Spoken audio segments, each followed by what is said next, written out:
First, let's open the conversation and discuss how AI is changing the way people search, discover, and choose brands. Compared to the last 20 years, where the buyer's journey started in Google and people opened 10 different websites to search, to compare, to read reviews and make their choice before buying.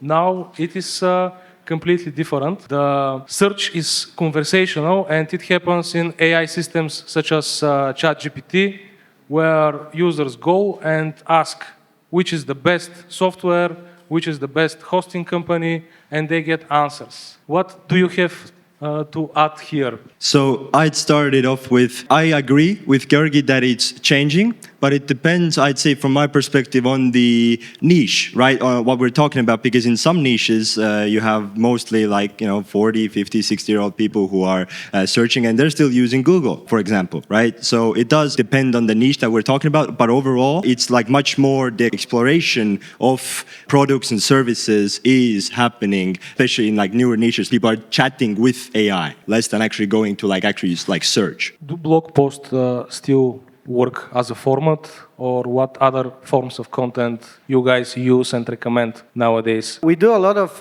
reverse engineering and data analysis on AI search, and from the recent sample I received from the data scientists, we try to figure out what types of content are the most influential over the AI making its opinion, because it's always reading first before it gives you an answer. And it turns out that the most influential one is branded blog, and the second biggest category is third-party blog. So if you consider, does it make sense to run a blog, or does it make sense to produce guest posts to create a unified share of voice about your brand, it's definitely keep on doing it and do it more and more of that thing. So invest in blogs. I have a question for you, Miha. Why do you think, well, obviously the data shows, right? But what do you think could be the theory behind that? Why are they so effective? Good question. I don't know. I have no idea. I only know that you should be doing it because this is what data shows. But why? Probably AI likes it. The main sources that AI get information, usually it's a Google, because all AI LLMs scroll the Googles. So if we rank that articles, that information in Google, this also will help to rank in the MLMs as well. And perhaps another thing in terms of blogs and articles, the question I had to Miha, why they're effective, my assumption is that of course, you brought up a great point that Google, when it makes a web search, that's one of the main places it gets its information from. It's a channel that you can control on what you say about your brand, right? So not always you can control it, and Alex can add on this, and Alexandra as well. But on your actual blog posts and articles, you can control what you say about your brand, your positioning, your messaging, etc. Blog posts and articles work, I guess, is the overall consensus here, right? But it also depends, going back to what Miha started from, is the niche, right? Knowing your niche. And that's why there's also blogs and articles are one way you can create content and rank and get traffic to your website or to your business. But another way is other types of content. YouTube is another great one in certain niches. Reddit posts. As an example, I have this client that sells elderly care software. And the target audience for that is care home managers. And these are people typically in their 40 to 60s. And for them, blog posts and articles work really, really well because they're using Google still for the most part, based on what we've seen in terms of where the traffic comes from. And we've tried Reddit, and Reddit pretty much didn't produce any kind of ROI in that niche. Yet again, knowing your niche. The next question. What I'm noticing nowadays is that there is a boom of new services that focus on AI optimization and GEO services. But what I can see there is that they are pretty similar to SEO fundamentals. Don't you think that this is just a new way to take money from clients? What is your opinion? If they can tell you how this activities that they're doing is gonna eventually convert to money, I understand, right? Traffic is an important part to get to your landing page or whatever, depending on your sales funnel and marketing funnel. But it's still marketing at the end of the day, and the whole point is generate leads or generate sales. And if they cannot explain how this will actually logically get you leads and customers, then I'd be careful. So I have questions for Michael because you guys have a software for creating the content, And which is the most created content in your softwares? For us, actually, recently, it's still like, I guess, blogs and articles, you could say, but not actually the typical where you have from bottom to end like text and like some pictures in between, but more actually kind of like landing page style blogs and articles, which are much more, I guess you can make them much more like engaging, and also they might have, let's say you're in the compliance niche, and then there's like, you can have a compliance calculator there, like some interactive element. These have been performing much better because they're also sending, like they're keeping people longer on the page who make it to the blog, and the more they stay, that's like better for rankings and in terms of Google.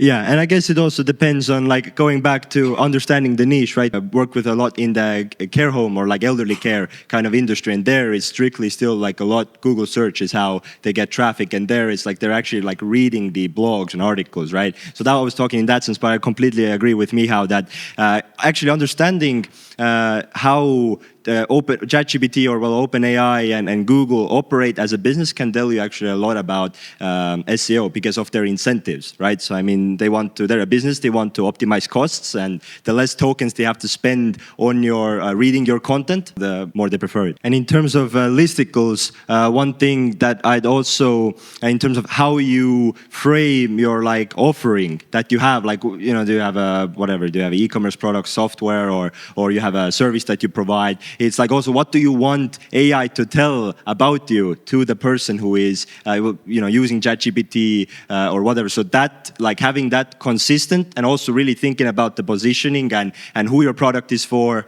I think that's also, or at least what I've seen in AI is like another thing, you know, that you can influence with blogs and articles, and that is important to look at. And not just to write like anything about yourself, right? Because you still, at the end of the day, want to convince the person who is using ChatGPT that, hey, you know.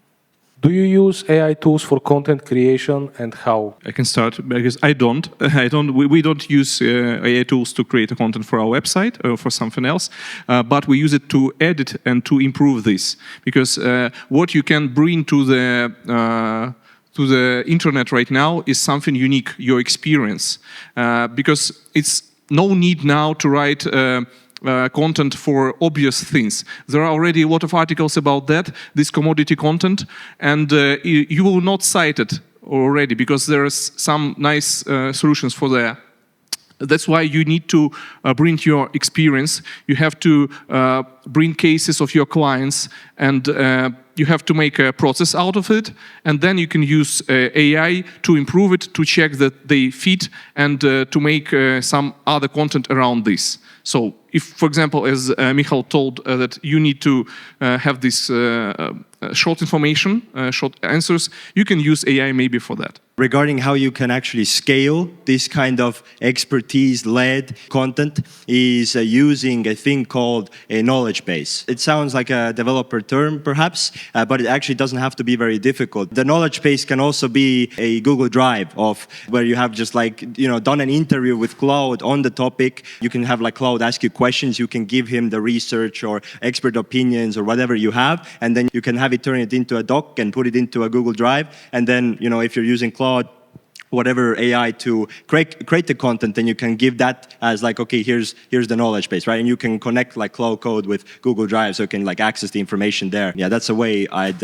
recommend, and how I scale this kind of content creation, right? Because like we talked before, it's still, like Alexandra mentioned, the quantity is important, right? To create the consensus. Really quick, I actually spoke recently at the Baltic Nordic SEO Summit, and there I focused on exactly how to use and create a knowledge base and a knowledge base manager AI agent to create unique SEO content at scale. I'll add the video link in the description below. Since the follow-up question which the panel host asked got lost in the original recording, then the follow-up question was, should you use AI in SEO content creation? Here's my answer. Bigger companies also have more to lose, right? But also more like bureaucracy on like implementing AI, and like, for example, bigger companies also have like, oh, this blog post has to get reviewed by somebody, right? So for example, you know, trying these, like creating more at scale, these blog posts, you can do it because if you're at a smaller business, you're not going to have this bureaucracy like stopping you.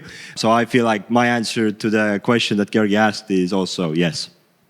Absolutely. Smaller brands always have the advantage of agility. They can take quick decisions, and they don't have all these approval processes of big corporations that need a few departments to approve any business decision.